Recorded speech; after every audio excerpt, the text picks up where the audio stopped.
ሰላም ጤና ይስጥልን ተመልካቾቻችን ከኢቲቪ ፓርላማ ሳምንታዊው የሰሞንኛ ፕሮግራማችን ነው ጀመረ። በዛሬው ፕሮግራማችን ምክር ቤቱ ካከናወናቸው አንኳር ጉዳዮች መካከል የመራረጥናቸውን ርዕሰ ጉዳዮች ይዘን ቀርበናል። እስከ ፕሮግራማችን ፍጻሜ እንድትከታተሉን የአክብሮት ግብዣችን ነው። ከፕሮግራሙ ጋር እኔ ኃይለ ማርያም አየለና ተስፋዬ ደቅሳ አብረናችሁ ቆይታ እናደርጋለን። ጥሩ ጊዜ። በዛሬው ፕሮግራማችን እንግዲህ ተስፋዬ ሶስት ያህል ርዕሰ ጉዳዮችን እንመለከታለን። በቅድሚያ የምንመለከተው ርዕሰ ጉዳይ የፈጠራ ስራዎች ለኢትዮጵያ ሁለንተናዊ ብልጽግና የበኩላቸውን ሚና መወጣት እንዲችሉ በትኩረት ሊሰራ እንደሚገባ ተገልጿል። ይህንን በቅድሚያ የምንመለከተው ጉዳይ ነው የሚሆነው። በሁለተኝነት የምንመለከተው ጉዳይ ፊንላንድ ኢትዮጵያ ለቀጠናው ሰላም መረጋገጥ እንዲሁም ደግሞ በሰላማዊና በዲፕሎማሲያዊ መንገድ ወደብ ለማግኘት የምታደርገውን ጥረት እንደምትደግፍ ትገልጻለች። ይህንን በሁለተኝነት የምንመለከተው ጉዳይ ነው የሚሆነው። በሶስተኝነት የምንመለከተው ለተመራጭ የሴቶች ኮከስ አባላት የተሰጡ የአቅም ግንባታ ስልጠናዎች በተጨባጭ ውጤት ማስገኘታቸው ተገልጿል። እነዚህን ሶስት ያህል ጉዳዮች እንመለከታለን። የመጀመሪያው ጉዳያችን እንግዲህ የምናደርገው በ22ኛው መደበኛ ጉባኤ ላይ የተደረገውን የእቅድ አፈጻጸም ግምገማ ነው። የኢኖቬሽን ሚኒስቴርን የተመለከተ እሱን ሀሳብ አንተ ቀድመን ጀምርና እሱ ላይ ሀሳቦችን እየሰጠን እንሄድበታለን። መልካም። የህዝብ ተወካዮች ምክር ቤት እንግዲህ 22ኛ መደበኛ ስብሰባውን አካሂዶ ነበር። የኢኖቬሽንና ቴክኖሎጂ ሚኒስቴርን የ2018 በጀት ዓመት የ9 ወራት እቅድ አፈጻጸም ሪፖርት ገምግሟል። በሪፖርት ግምገማውም እንግዲህ የሰው ሀብት ልማት ስራ ስምሪትና ቴክኖሎጂ ጉዳዮች ቋሚ ኮሚቴ ሰብሳቢ የተከበሩ ዶክተር ነገሪ ሌንጮ ኢኖቬሽንና ቴክኖሎጂ ሚኒስቴር በ9 ወራት ያከናወናቸውን በርካታ ጉልህ ጉዳዮችን አንስተዋል። በተለይም ደግሞ በጥንካሬ ሊነሱ የሚችሉ ጉዳዮችን አንስተዋል። አንደኛው እንግዲህ የንግድና የመንግስት አገልግሎቶች በቴክኖሎጂ የተደገፉ እንዲሆኑ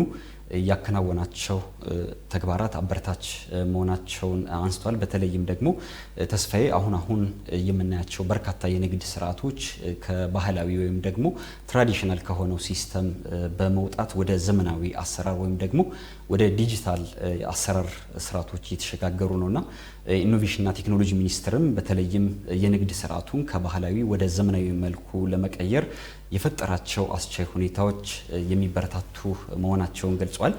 በተጨማሪም ደግሞ የመንግስት አገልግሎቶች በቴክኖሎጂ የተደገፉ እንዲሆኑ ያከናወናቸው ተግባራት የሚበረታቱ መሆኑን ያነሱበት ሁኔታ አለ። በተለይ የመንግስት አገልግሎቶች ከብልሹ አሰራር የጸዱ እንዲሆኑ ለማስቻል የአንድ መሶብ አገልግሎት ማዕከሉን በማስፋት ከአዲስ አበባ በተጨማሪ ወደ ክልሎች በማስፋት ከክልሎችን በተጨማሪ ደግሞ ወደ ተሽከርካሪ አገልግሎት በማድረግ የመንግስት አገልግሎቶች እንዲዘምኑ እንዲሁም ደግሞ ከብልሹ አሰራር የጸዱ እንዲሆኑ ያከናወናቸው ተግባራት የሚበረታቱ መሆናቸውን የገለጹበት ሁኔታ አለ። በተጨማሪም ደግሞ በተለይም ይሄ ሚኒስቴር መስሪያ ቤት በቴክኖሎጂ የታነጸ የሰው ሀብት እንዲፈጠር ለማስቻል ለመፍጠርም ያከናወናቸው ስልጠናዎች የሚበረታቱ መሆናቸውን አንስተዋል። በተጨማሪም ደግሞ ችግር ፈቺ ጥናትና ምርምር ማካሄዱ እንደ በጎ እየተነሳለት ነው። በተጨማሪም በስፔስና በጂኦ ስፓሻል ዘርፎች ያከናወናቸው ተግባራት በጥንካሬ የሚታዩ አፈጻጸሞች መሆናቸውን ነው የተከበሩ ዶክተር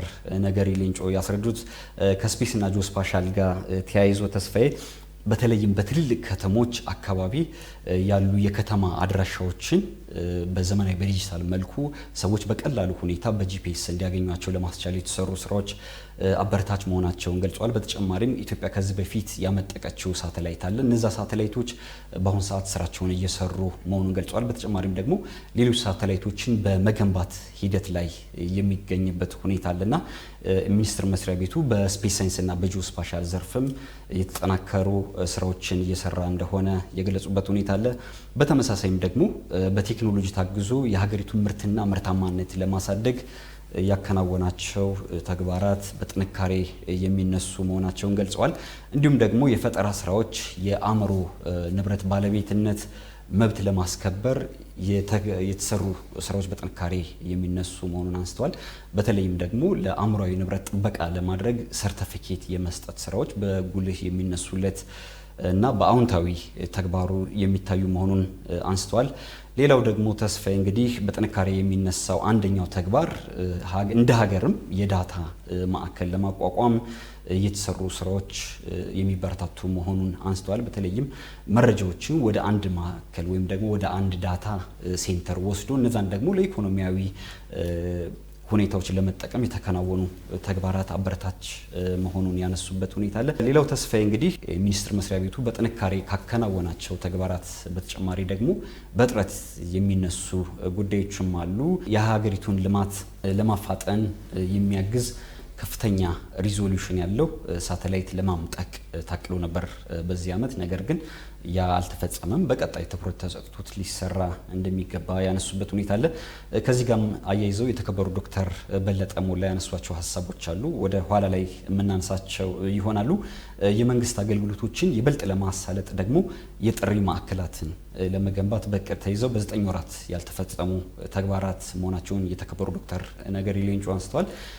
መንግስት የጀመረውን የመሶብ የአንድ ማዕከል አገልግሎት ለማሳደግ የዲጂታል 2030 እንዲሳካ እንዲሁም ደግሞ በስፔስና በጂኦ ስፓሻል ዘርፍ ችግር ፈቺ ጥናቶች እንዲካሄዱ ትኩረት ተሰጥቶ ሊሰራ እንደሚገባ ከዚህ በላይ በተሻለ ሁኔታ ትኩረት ተሰጥቶ ሊሰራ እንደሚገባ የተከበሩ ዶክተር ነገሪ ሌንጮ አንስተዋል። የፈጠራ ስራዎች እንግዲህ ለኢትዮጵያ ብልጽግና የበኩላቸውን ሚና መወጣት እንዲችሉ በትኩረት ሊሰራ እንደሚገባም ያነሱበት ሁኔታ አለ። ተስፋዬ መደበኛ ጉባኤ ላይ የኢኖቬሽንና ቴክኖሎጂ ሚኒስቴር የ9 ወራት እቅድ አፈጻጸም ግምገማ ነበር የተከናወነው። በዚህ ግምገማ መድረክ ላይ አንተ ስታነሳቸው የነበሩ የ9 ወር እቅድ አፈጻጸሞች በደንብ ተደርገው የታዩበት መድረክ ነው። እንግዲህ ካነሳው ሀሳቦች ላይ የምንመለከተው አንደኛው ከዳታ ሶቨርኒቲ ጋር በተያያዘ ወይም የዳታ ሉዓላዊነትን ስናነሳ ሀገር በመረጃ ደህንነት ማረጋገጥ ካልቻለች በስተቀር የምናገኛቸው መረጃዎች በአገር በቀል እውቀት ታግዘው በራሳችን ቁጥጥር ውስጥ የማይሆኑ ከሆነ አሁን ዓለም ያለችበት ሁኔታ እናውቃለን። በርካታ የሆኑ የተለፋባቸው ፕሮጀክቶችን ከመጠበቅ አንጻር በርካታ የሆኑ የሀገር ለውጦች የምናከናውንባቸው እያንዳንዱ እንቅስቃሴዎች ከዳታ ሉዓላዊነት ጋር በጣም ይገናኛሉና የዳታ ሉዓላዊነትን ለማረጋገጥ የሚሰሩ ስራዎች አሁን ተጠናክሮ የሚቀጥሉበት ነጥብ እንዳለ ይጠቁማል። ይህንንም ደግሞ አጠናክሮ ለመስራት በርካታ ስራዎች እንደ መንግስትም እንደ ሀገርም እየተሰራ ያለበትን ያለፉትን አመታት ማየት እንችላለን። አሁን ደግሞ በቅርቡ በተለይ ከዳታ ሉዓላዊነት ጋር በተያያዘ የራሱን የሆነ ስርዓትን በመቀየስ ሀገር እንደ ሀገር ደረጃ ያሉ ዳታዎቹ ወደ አንድ ቋት መሰብሰብና ያንን በራስ እውቀት ላይ ተመስርቶ ወደ ፋይዳ ወይንም ትርጉም ወዳለው መንገድ በፈለግነው ሳለ እንድንጠቀምበት የሚያስችል በራስ ቁጥጥር ውስጥ የሚገኝን ስርዓት ዴቨሎፕ የተደረገበት ወይንም የተገነባበት መንገድ ቀላል አይደለም። ይሄ እንግዲህ የ9 ወር እቅድ አፈጻጸም ውስጥ ከሚከናወኑ ተግባራቶች ውስጥ አንዱ ተደርጎ ይወሰዳል። እንግዲህ በዚህ የእቅድ ግምገማ ላይ የተከናወኑት አፈጻጸሞች እንዳሉ ሆነው የምክር ቤት አባላት ደግሞ ያነሷቸው ሀሳቦች ነበሩ። ይህ ሚኒስቴር ከዲጂታል ኢትዮጵያ 2030 ጋር በተያያዘ እየተሰሩ ያሉ ስራዎች በተመሳይ ደግሞ የቴክኖሎጂ ተደራሽነትን በተመለከተ ምን አይነት ስራዎች አሉ የሚል የምክር ቤት አባላት ያነሷቸው ጥያቄዎች አሉ። እንግዲህ ኃይሌ እንደምታስታውሰው እስከ 2025 ድረስ የተጠናቀቀ የዲጂታል ኢትዮጵያ አፈጻጸም ነበረ።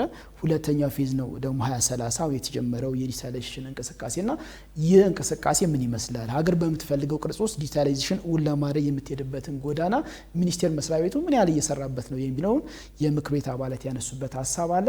በተመሳይ በሳይንስ በቴክኖሎጂ ኢኖቬሽን ዘርፎች ላይ የተካሄዱ ጥናትና ምርምሮችን ለሀገሪቱ ያመጡት ተጨባጭ ለውጥስ ምንድነው ሲሉ የምክር ቤት አባላት ጥያቄዎችን አነስተዋል። ክቡር ሚኒስቴሩ የኢኖቬሽንና ቴክኖሎጂ ሚኒስትሩ ክቡር ዶክተር በለጠ ሞላ ደግሞ መስሪያ ቤታቸው ባለፉት 9 ወራት ችግር ፈቺ ጥናትና ምርምሮችን በርካታ ጥናትና ምርምሮችን ማከናወን ጠቁሟል። የተሻለ ውጤትን ማስመዝገብ እንደተቻለ ያነሱበትን ሀሳቦች በሪፖርታቸው ላይ ሽፋን ሰጥተው ለምክር ቤት አባላት ያስረዱበት አውድ ነበረ። የሳይንስና ቴክኖሎጂ ኢኖቬሽን ልማት ደግሞ የዓለም አንገብጋቢ ችግር የሚፈታበት ቁልፍ መሳሪያ መሆኑን በመረዳት ሚኒስቴር መስሪያ ቤታቸው ጠንካራ ስራዎችን እየሰራ መሆኑንም በጨማሪ ወይንም ተጨማሪ ገለጻ በማድረግ ለምክር ቤት አባላት አስረድተውበታል። ዘርፉ የኢትዮጵያ 2030ን እውን ለማድረግ ዘላቂ ልማት ግቦችና የ2063 ደግሞ የአፍሪካና የኢትዮጵያ የአጀንዳዎች አሉ፣ ለማሳካት የታቀዱ አጀንዳዎች አሉ። እነዚህ አጀንዳዎችን ወሳኝነታቸውን በመረዳት ሚኒስቴር መስሪያ ቤት የተሰጠውን ሀገራዊ ኃላፊነት በመውጣት ረገድ በርካታ ስራዎች የተሰሩ መሆኑን አንስተውበታል። እንግዲህ 2063 አጀንዳ የምንላቸው በዋናነት 7 ዓላማዎችና ዋና የሆኑ የትኩረት አቅጣጫዎች አሉ። የቀዳሚ የሚሆነው ሁሉን አቀፍ በሆነ መንገድ እድገትና ዘላቂ ልማት ላይ ያረጋገጠች የበለጸገች አፍሪካን መፍጠር መቻል ነው አንደኛው ዓላማው የ2063 አጀንዳ ተደርጎ የሚወሰደው።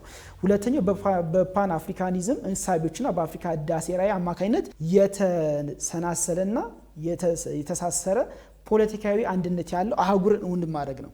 የሚፈረካከስ ሀገር ያለበት አህጉር መፍጠር አይደለም። በአፍሪካ ሂሳቤ ላይ የበለጸገ ህዳሴ ራዕይ አማካኝነት ላይ የተሳሰረ አፍሪካን እውን በማድረግ ረገድ ይህንን ዓላማ የሚያሳካ የ2063 ሁለተኛው ዓላማ ነው።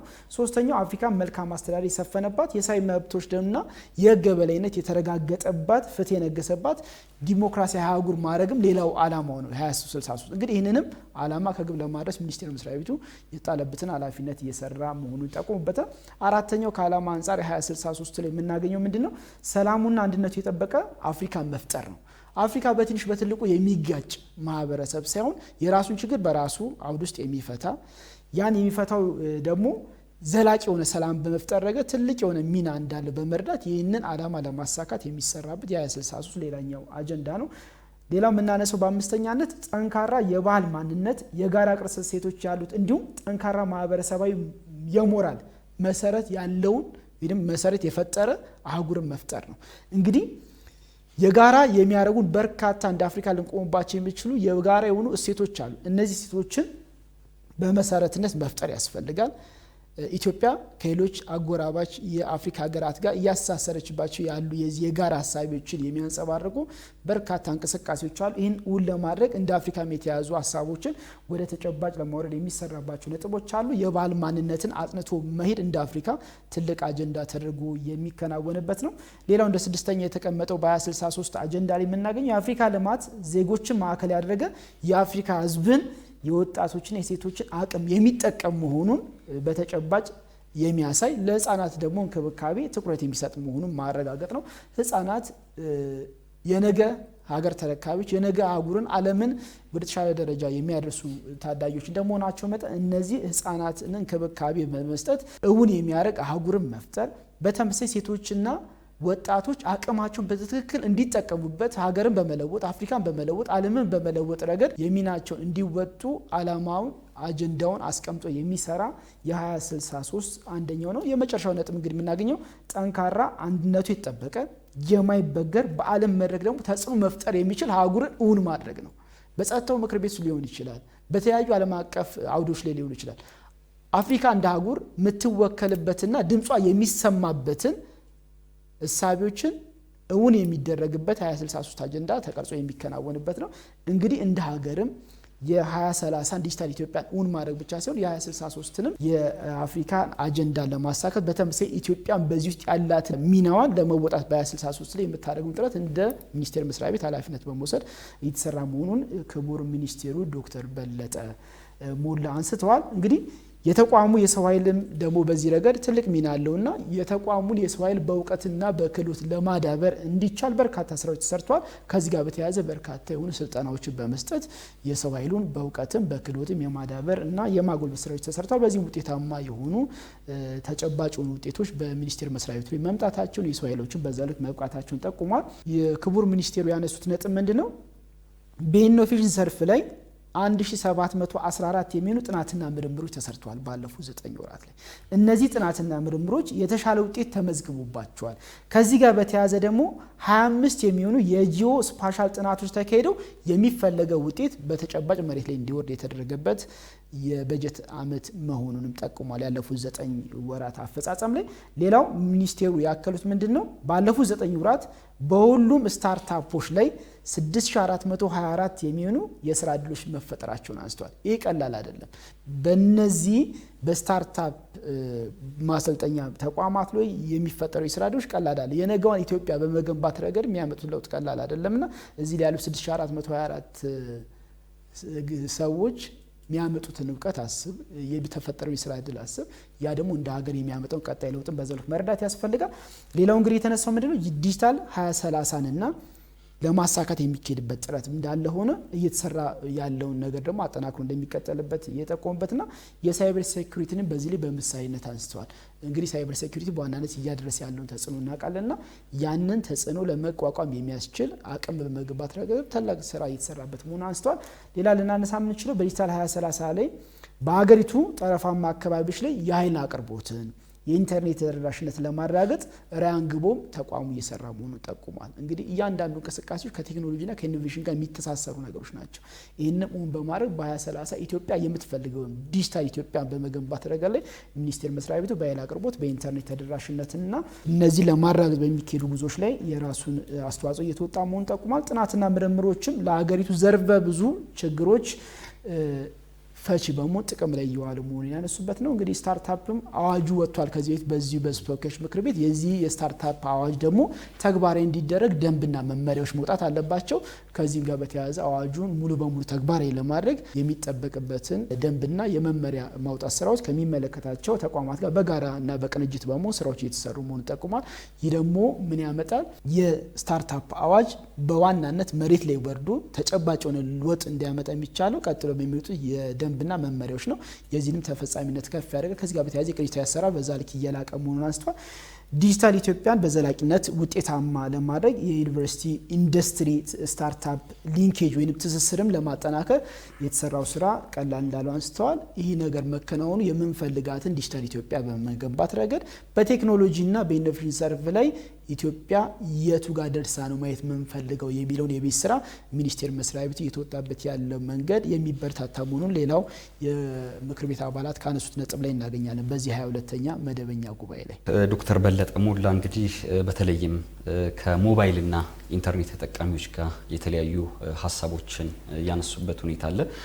በአሁኑ ሰዓት እንግዲህ የሞባይልና የኢንተርኔት ተጠቃሚዎች ቁጥር ለማሳደግ በተሰራው ስራ በሀገሪቱ በአጠቃላይ ከ97 ሚሊዮን በላይ ዜጎች የሞባይል ተጠቃሚ እንደሆኑ ነው የገለጹት። ከዚህ ውስጥ እንግዲህ 84 ሚሊዮን የሚሆኑ ዜጎች የኢትዮ ቴሌኮምን ሲም ካርድ እንደወሰዱ ነው የተገለጸው። 13 ሚሊዮን ደግሞ የሳፋሪኮም ኢትዮጵያን ሲም ካርድ እንደወሰዱና በዛ በኩል እንደተመዘገቡ ነው የገለጹት። የቴሌኮም አገራዊ ሽፋኑንም ያነሱበት ሁኔታ አለ።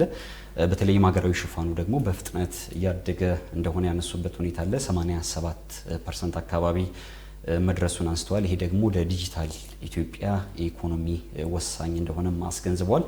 የኢንተርኔት ተደራሽነትን ለማሳደግ በተሰራው ስራ እንግዲህ በኢትዮ ቴሌኮም 49.9 ሚሊዮን፣ በሳፋሪኮም ኢትዮጵያ 11.1 ሚሊዮን በድምሩ 61.1 ሚሊዮን ዜጎች የኢንተርኔት አገልግሎት ተጠቃሚ ማድረግ መቻሉን አንስተዋል። በአገር አቀፍ ደረጃም ደግሞ የዲጂታል ትራንስፎርሜሽን ለማፋጠንና አስተማማኝ የሆነ አገልግሎት እንዲያገኙ ለማስቻል ሰፊ እንቅስቃሴ እየተደረገ መሆኑን ያነሱበት ሁኔታ አለ። ሌላው ተስፋዬ እንግዲህ በተለይም ከብሔራዊ መታወቂያ ወይም ደግሞ ከዲጂታል መታወቂያ ጋር ተያይዞ የተመዝጋቢዎች ቁጥር በአሁኑ ሰዓት 43 ሚሊዮን አካባቢ መድረሱን ሚኒስትሩ የገለጹበት ሁኔታ አለ።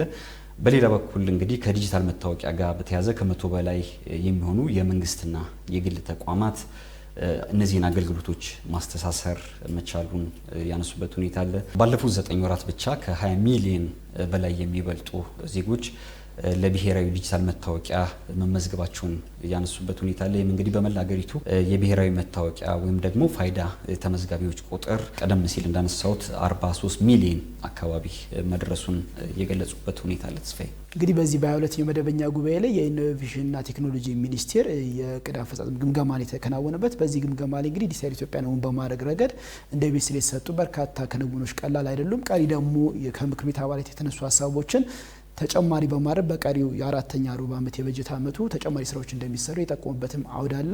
በዚሁ በሁለተኛ አጀንዳችን ብናልፍ ወደ ሁለተኛው ጉዳያችን ስናልፍ እንግዲህ ፊንላንድ ኢትዮጵያ ለቀጠናው ሰላም መረጋገጥ እንዲሁም ደግሞ በሰላማዊና በዲፕሎማሲያዊ በሆነ መንገድ ወደብ ለማግኘት የምታደርገውን ጥረት እንደምትደግፍ ገልጻለች። በሕዝብ ተወካዮች ምክር ቤት የውጭ ግንኙነትና ሰላም ጉዳዮች ቋሚ ኮሚቴ የፊንላንድ የፓርላማ አባል የሆኑትን ኪሞሞ ኬልጁንን ተቀብሎ አነጋግሮ ነበር። በውይይቱም እንግዲህ በተለይም በምስራቅ አፍሪካ ብሎም ደግሞ በአፍሪካ ያለውን የጂኦፖለቲካ ሁኔታውን በሚገባ ተወያይተውበታል። በተጨማሪም በንግድ፣ በኢንቨስትመንት፣ በቴክኖሎጂ ሽግግር ፊንላንድ ከኢትዮጵያ ጋር ያላት ዘርፈ ብዙ ግንኙነት በተለያዩ መስኮች ማጠናከር በሚያስችሉ ጉዳዮች ላይ ተወያይቷል። በሕዝብ ተወካዮች ምክር ቤት የውጭ ግንኙነትና ሰላም ጉዳዮች ቋሚ ኮሚቴ አባል የሆኑት አምባሳደር ዲና ሙፍቲ እንግዲህ ሁለቱ ሀገራት ረጅም ዘመናትን ያስቆጠረ ታሪካዊ ግንኙነት እንዳላቸው አንስተዋል። ይህንንም ግንኙነት ይበልጥ ማጠናከር እንደሚገባ ያስገነዘቡበት ሁኔታ አለ። አምባሳደር ዲና እንግዲህ ኢትዮጵያ በምስራቅ አፍሪካ ሰላምን ለማስፈን እንዲሁም ደግሞ ቀጠናዊ ልማትን፣ ሁለንተናዊ እድገትና ብልጽግናን ለማረጋገጥ ከኢጋድ ጋር በጋራ እየሰራች መሆኑን አስረድተዋል። ኢትዮጵያ በምስራቅ አፍሪካ ሰላምና ደህንነትን ለማስጠበቅ ስታደርገው የነበረውን ጥረት አሁንም አጠናክራ እንደምትቀጥል ያነሱበት ሁኔታ አለ። በተለይም ደግሞ ኢትዮጵያ ከታሪክ ከመልክዓ ምድር አቀማመጥ ወይም ደግሞ ከጂኦግራፊ በተጨማሪም ደግሞ ከህዝብ ብዛትና ከኢኮኖሚያዊ እድገት አንጻር እየጎላ የመጣውን የወደብ ፍላጎቷን በማንሳት እንግዲህ የኢትዮጵያን አቋም በሰፊው ያስረዱበት ሁኔታ አለ። ኢትዮጵያ ደግሞ ይህንን የባህር በር ለማግኘት የምትከተለው ስልት ሰላማዊ በሆነ ሁኔታ በሰጥቶ መቀበልና ጎረቤቶቹ ተጠቃሚ ሊያደርግ በሚችል መልኩ በዲፕሎማሲያዊና በሰላማዊ በሆነ ሁኔታ መሆኑን ለፊንላንድ የፓርላማ አባል አንስተዋል። በተጨማሪም ኢትዮጵያ በአሁኑ ሰዓት በለውጥ ጎዳና ላይ እንደምትገኝ፣ መንግስት ደግሞ የወሰዳቸው የሪፎርም ስራዎች በተጨማሪም ደግሞ ሀገር ውስጥ ያሉ የኢንቨስትመንት አማራጮችን የተፈጠሩ ምቹ ሁኔታዎችን ያነሱበት ሁኔታ አለ። በተጨማሪም ደግሞ ሀገራዊ ሰላምን ለማጽናት የሀገራዊ ምክክር ኮሚሽንን በመመስረትና የተለያዩ ርቀቶችን በመጓዝ ያደረገችው ሰላምን ለማጽናት ያደረገችው ያለውን ሁኔታ እየገለጹበት ሁኔታ አለ። ተስፋዬ እንግዲህ እነዚህ የምናነሳቸው ሀሳቦች በተለይ ከዚህ ከፊንላንድ ጋር በነበረው ቆይታ ላይ ምክር ቤቱ በተለይ በሕዝብ ተወካዮች ምክር ቤት የውጭ ግንኙነትና የሰላም ጉዳዮች ቋሚ ኮሚቴ ከፊንላንድ ቡድን ጋር የነበረው ቆይታ ነው። በዚህ ውስጥ እንግዲህ ልናይ የምንችለው አንደኛ ኢትዮጵያ ምን ያህል በዲፕሎማሲው ዘርፍ ላይ ውጤታማ እየሆነች እየሄደች ያለበትን መንገድ ያሳያል። ኢትዮጵያ እንግዲህ ገለልተኛ የውጭ ዲፕሎማሲ የምትከተል ሀገር ናት። ይህንን ስርዓት መከተል በዋናነት ኢትዮጵያ የምትፈልጋቸውን ጥያቄዎች ከማሳካት ጋር በተያያዘ በርካታ የሆኑ ለውጦችን የሚያመጡ ተጨባጭ ሆኑ ለውጦችም እንደ ሀገር ባለፉት ዓመታት እየተመዘገቡበት ያለ የዲፕሎማሲ አካሄድ ነው። ይህ ዲፕሎማሲ አካሄድ በቀላሉ የሚታይ አይደለም። ሀገራት በዋናነት ኢትዮጵያ የምታነሳቸውን አጀንዳዎች በመቀበል ረገድ ትልቅ የሆነ ለውጦችን እድገቶች የመጡበት እንደ ኢትዮጵያ የሚነሱ ሀሳቦች ትልቅ ቁም ነገር ያላቸውና ሀገርንም መቀየር ብቻ ሲሆን ቀጥሎ አፍሪካንም ዓለምንም ወይ ጉድ የሚያስብል ሀሳቦች የሚነሱባት ሀገር መሆኗን ለውጥ የምታመጣ ሀገር መሆኗን በተጨባጭ ያስመሰከረችበት ያለ ነው። ይህንንም ደግፎ በመገኘት ፊንላንድ የልኡካን ቡድን በኢትዮጵያ የሕዝብ ተወካዮች ምክር ቤት በመገኘት እንግዲህ ያከናወነው ጉብኝት ከቋሚ ኮሚቴ ጋር ቀላል አይደለም። የፊንላንድ ግንኙነት በዋናነት በልማት ትብብር በኢንቨስትመንትና በንግድ ትስስር ላይ ያላትን ግንኙነት አጠናክራ መቀጠል እንደምትፈልግ የተነሳበት ሀሳብ አለ። የፊንላንድ ፓርላማ አባል ቀደም ስታነሳ እንደነበረው ኪሞ ኪልጁን ኢትዮጵያና ፊንላንድ ረጅም ዘመናት ያስቆጠረ የህዝብ ለህዝብ ግንኙነት የሀገራት ግንኙነት አለ። ይህንን ግንኙነት በማጠናከር በፊንላንድ የውጭ ግንኙነት ፖሊሲ ውስጥ ኢትዮጵያ በአፍሪካ ቀዳሚዋና ቁልፍ ሀገር መሆኗን ጠቁሟል። ይህ ቀላል አይደለም። ከአፍሪካ ሀገራት ውስጥ በፊንላንድ ዘንድ ትልቅ የሆነ ትኩረት የሚሰጣት ሀገር ኢትዮጵያ ነች ተብሎ መነሳት ምን ያህል በዲፕሎማሲው ላይ ተጽዕኖ እየፈጠረች ነው የሚለውን ኢትዮጵያን መጥቀስ ይቻላል። ኢትዮጵያን ከፍ አድርጎ ማየት ይቻላልና ከዚህ አንፃር ቁልፍ ሀገር መሆኗን የመጡት ልኡካን ቡድን ገልጸዋል። እንግዲህ ፊንላንድ በአዲስ አበባ የከፈተችው ኤምባሲም በሚገርም ሁኔታ በአፍሪካ ትልቁ ኤምባሲ ነው። የትኛውም አፍሪካ ሀገር ውስጥ ካሏት ኤምባሲዎች ኢትዮጵያ ውስጥ ያላትን ኤምባሲ የሚያክል ኤምባሲ እንደሌለ ተጠቁሞበታል። ይህ ማለት ምንድነው? ልዩ ትኩረት ሰጥቶ ኢትዮጵያ ውስጥ ያላቸው ኤምባሲ የሚሰጣቸው ፋሲሊቲዎች፣ አገልግሎቶች የኢትዮጵያን ሀሳብ በመቀበል ረገድ፣ የኢትዮጵያን ሀሳብ ፕሮሞት በማድረግ ረገድ፣ በተመሳሳይ ኢትዮጵያና ፊንላንድ ያላቸውን የኢንቨስትመንት የንግድ የልማት ትብብሮችን አልቆ ውጤታማ ከማድረግ ረገድ ትልቁን ኤምባሲ በአዲስ አበባ ከተማ ውስጥ እንዲኖርና እንዲከፈት ማድረጉ ቀላል እንዳልሆነ ጠቁሞበታል። ይህም ደግሞ የሆነው ለአፍሪካ ውስጥ ካለች ሀገር ለኢትዮጵያ የተሰጠው ትልቅ ትኩረት መሆኑን የተጠቆሙበት አውድ ነው። ኢትዮጵያ በምስራቅ አፍሪካ ብሎም በአፍሪካ ሽብርተኝነት ለመከላከል የምታደርጋቸው በርካታ ጉዞዎች አሉ። እነዚህ ጉዞዎች ደግሞ ውጤታማ እንዲሆንና ደህንነትን ለማረጋገጥ ኢትዮጵያ የምትሄድባቸው አጠቃላይ ጎዳናዎችና ጉዞዎች ጥረት እንዲሳካ ከኢትዮጵያ ጋር በጋራ መስራት እንደሚፈልጉ የተነሳበትም ሀሳብ አለ። ስለዚህ ኢትዮጵያ ሽብርተኝነትን በመዋጋት ቀጠናውን ሰላማዊ ለማድረግ ሀገርን ሰላም ለማድረግ ጎረቤት ሀገራትን በልማት በማሳሰር በሚደረገው ጉዞ ላይ የሚኖሩ እንቅፋቶችና ሽብርተኞችን ለመዋጋት የምታደርገው ጥረት ላይ ያላትን ዝግጁነትና ቁርጠኝነት ገልጸው ይህ ቁርጠኝነቱ ደግሞ እንደ ፊንላንድ መንግስት የሚታገዝና የሚደገፍ ኢትዮጵያ በዚህ ልክ እንድትቀጥልበትም የበኩላቸውን አስተዋጽኦን የሚያበረክቱበት መሆኑን ጠቁሞበታል። በተጨማሪም ኢትዮጵያ በሰላምና ዲፕሎማሲያዊ መንገድ ቅድም እንዳነሳው ወደብ ለማግኘት የምታደርገው ጥረት እጅግ የሚደገፍና ለዚህም የፊንላንድ መንግስት በአትኩሮት የሚመለከተውና በተመሳይ ከኢትዮጵያ ጎን ሆኖ ድጋፍ የሚያደርግበት መሆኑ ነጥብ ተነስቶበታል። ሌላው በኢትዮጵያ የፊንላንድ አምባሳደር የሆኑት ሲኒካ አንቲካ ያነሱት ሀሳብ አለ። ከኢትዮጵያ ጋር በዲጂታላይዜሽን እና በቴሌኮሙኒኬሽን እንዲሁም በታዳሽ ኃይል ወይም ደግሞ በሶላር ኢነርጂ ዘርፍ ላይ በትብብር መስራት እንደሚፈልጉ ጠቁሟል። ይህንንም አጠናክሮ ለመሄድ በቀጣይ የሚሰራ ስራ መሆኑ ጠቁሙበታል። ፊንላንድና ኢትዮጵያ እንግዲህ የትምህርት ዘርፉን ጨምሮ በተለያዩ መስኮች ላይ በጋራ የሚሰሩ ሀገራት ናቸው። ይህንን የልማት ትብብር ተጠናክሮ የሚቀጥልበት መሆኑ ተጠቁሙበታል። የነበረው ውይይት ላይ ከተነሱ ሀሳቦች ኢትዮጵያ በአረንጓዴ አሻራ ላይ እያከናወነች ያለው እንቅስቃሴ አካባቢ በመጠበቅ ረገድ ይሄ ግሪን ኢነርጂ የምንለው ላይ የምታደርጋቸው በየአመቱ እያሳደገች የመጣችባቸው እንቅስቃሴዎች በአጠቃላይ ከኢትዮጵያ አልፎ በዲጂታል ትስስር ላይ እውን የሚሆኑት እንቅስቃሴ ከመደገፍ ባለፈ በዚህ በአረንጓዴ አሻራና በአካባቢ ጥበቃ ላይ የኢትዮጵያን እንቅስቃሴዎች በዋናነት በመደገፍ የሚቀጥሉበት መሆኑን ጠቁሙበታል። ይህ ስኬታማ ስራ ነው፣ ምሳሌ የሚሆን ስራ ነው። ከኢትዮጵያ አልፎ ለአፍሪካ ከአፍሪካ ደግሞ አልፎ ለዓለም በምሳሌነት የሚጠበቅ ግሪን ኢነርጂ እውን ከማድረግ አንጻር የኢትዮጵያ እንቅስቃሴ ተጠናክሮ ሊቀጥል ይገባል። ለዚህም ያላቸውን እውቅና በዛው ልክ የቻሉበት ነው። እንዲሁም በመሰረተ ልማት ግንባታ እያከናወነች ያለችበትን መንገድ ኢትዮጵያ በብዙ መልክ መመልከታቸውን ጠቁሞ ይህ በዋናነት ኢትዮጵያን ከመቀየር ባለፈ ለዓለም በአጭር ጊዜ ትልቅ ትምህርት የሚሰጥ ነው። ሀገርን በመቀየር ረገድ በኮንስትራክሽን ዘርፉ ላይ በመሰረተ ልማት ዘርፉ ላይ በእያንዳንዱ ቅድም ጀምሮ ስናነሳቸው የነበሩ በሳይንስና ቴክኖሎጂው በከተማና ኮንስትራክሽን ግንባታው በአጠቃላይ በሀገር ኢኮኖሚ ግንባታው ላይ ያሉ አጠቃላይ ስራዎች እንዲቀጠልበት ፊንላንድን በዛው ልክ ያላትን አጋርነት አጠናክራ እንደምትቀጥል የተነጋገሩበትን ሀሳብ እናገኛለን። በዚህ በኢትዮጵያ የሕዝብ ተወካዮች ምክር ቤት የውጭ ግንኙነት የሰላም ጉዳዮችና የፊንላንድ መንግስት ላይ ያሉትን የአብሮነት ግንኙነት በተመለከተ ነው። በዚሁ እንግዲህ ወደ ሶስተኛው ነጥባችን ስንመጣ የምናገኘው ባለፈው ሳምንት ከተከናወኑ ክንውኖች ላይ በሕዝብ ተወካዮች ምክር ቤት የሴት ተመራጮች ኮከስ ህብረትን ነው የምናገኘው። በዚህ ህብረት ላይ እንግዲህ ባለፉት 10 ወራት ወይም በ2018 በጀት ዓመት የ10 ወራት እቅድ አፈጻጸም ተገምግሟል። በዚህ ግምገማ ላይ የኮከሱ የበላይ ጠባቂና የሕዝብ ተወካዮች ምክር ቤት ምክትል አፈ ጉባኤ የሆኑት የተከበሩ ወይዘሮ ሎሚ በዶ የነበረውን የእቅድ አፈጻጸም በማስመልከት ሀሳቦችን አንስተዋል። ከምንም በላይ የሕዝብ ተወካዮች ምክር ቤት በዋናነት እንግዲህ የሚሰራቸው በህገ መንግስቱ የተሰጡ ስልጣንና ኃላፊነቶች አሉት። ከዛም ውጪ በሕዝብ ተወካዮች ምክር ቤት የአሰራርና የአባላት ስነ ምግባር ደንብ ቁጥር 6/2018 መሰረት ደግሞ የተሰጡ ስልጣንና ኃላፊነቶች አሉ። በዛ መሰረት ህግ ማውጣት፣ የክትትልና ቁጥጥር፣ ከዛ ውጪ የፓርላማ ዲፕሎማሲና የአስፈጻሚ ተቋማት ክትትልና ቁጥጥር ከማድረግ ውጪ የህዝብ ውክልና ስራዎች ናቸው። በእነዚህ 4 የውክልና ስራዎች ላይ የህግ የማውጣት ስራዎች ላይ የፓርላማ ዲፕሎማሲ ስራዎች ላይ የሴት የፓርላማ ተመራጮች ጠንካራ የሆኑ ስራዎችን ሰርተውበታል። በ2018 በጀት ዓመት ባለፉት 6 ወራት እንግዲህ የተከናወኑ ስራዎች በዚህ ልክ በርካታ አዎንታዊ አፈጻጸሞች የነበሩበትና የፓርላማውን ስራ በውጤታማነት እንዲከወን ካደረጉት ስራዎች ውስጥ የሚጠቀስ መሆኑን ጠቅሞበታል። በተለይ እንደ ሴቶች ኮከስ የተሰጡ የቤት ስራዎችና ግቦችን ከማሳካት አንጻር ውጤታማ መሆኑ ተነስቶበታል። ሌላው 2018 እንግዲህ እንደ ሀገራዊ ምርጫ የሚከናወንበት ነው። ይህ ሀገራዊ ምርጫ ውጤታማ እንዲሆን የሴቶች ሚና ቀላል አይደለም። ይህ የሴቶችን ሚና ደግሞ በተጨባጭ ማድረግ እንዲቻል የሚመለከታቸው አካላት በጋራ ሊሰሩበት ይገባል ብለዋል። አያይዘውም እንግዲህ ያነሱት ከ2019 እስከ 2023 እንግዲህ በሚመጣው ምርጫ የሚመሰረተው ምክር ቤት የሴት ተመራጭ ኮከስ ህብረት ይኖራል። ይህ ሴቶች ተመራጭ ኮከስ ህብረት ደግሞ የራሱ ቀጣይ መንገድ ላይ ውጤታማ እንዲሆን ስትራቴጂክ እቅዶችን ማዘጋጀትና በዛው ልክ ደግሞ ለ2019 የሚሆን መሪ እቅድ ወይም ዓመታዊ እቅድ ማዘጋጀት ከኮከሱ የሚጠበቅ የቤት ስራ መሆኑን ያነሱበትን አፈጻጸም እናገኛለን።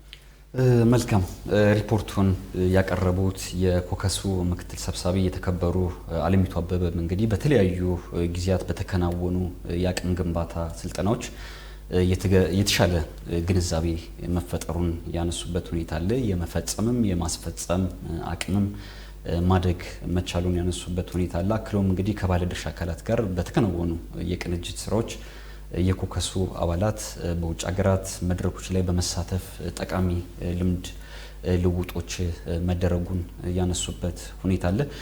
ተስፋዬ እንግዲህ ካለን ሰዓት አንጻር ለዛሬ ያዝናቸው የሰሞነኛ ርዕሰ ጉዳዮች እነዚህን ይመስላሉ። ተመልካቾች ከኢቲቪ ፓርላማ ለዛሬ ያዘጋጀነው የሰሞነኛ ፕሮግራም ይህንን ይመስል ነበር። ስለተከታተላችሁን ከልብ እናመሰግናለን። ከቀሪ የኢቲቪ ፓርላማ መሰናዶዎች ጋር ጥሩ ቆይታ እንዲሆንላችሁ እንመኛለን።